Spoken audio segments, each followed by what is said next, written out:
একটি আয়তাকার বাগানের দৈর্ঘ্য 12 মিটার এবং প্রস্থ 5 মিটার হলে বাগানটির কর্ণের দৈর্ঘ্য কত? অপশানে দেওয়া আছে 12 মিটার, বি অপশানে আছে 20 মিটার, সি অপশানে আছে 25 মিটার, ডি অপশানে আছে 13 মিটার। এই অঙ্কটি কিভাবে আমরা শর্ট ট্রিকের মাধ্যমে করব? তাহলে আমরা জানি আয়তাকার বাগানের কর্ণের সূত্র কি হয়? কর্ণের সূত্র হয় √ওভার অফ দৈর্ঘ্য স্কোয়ার প্লাস প্রস্থের স্কোয়ার। এখানে দৈর্ঘ্য কত বলেছে? না, এখানে দৈর্ঘ্য বলেছে 12, তার হোল স্কোয়ার, প্লাস প্রস্থ কত বলেছে? 5, তার হোল স্কোয়ার।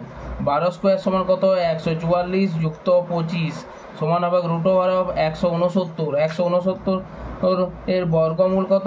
13, অর্থাৎ কর্ণের দৈর্ঘ্য হচ্ছে 13 মিটার, অর্থাৎ অপশান ডি রাইট অ্যান্সার।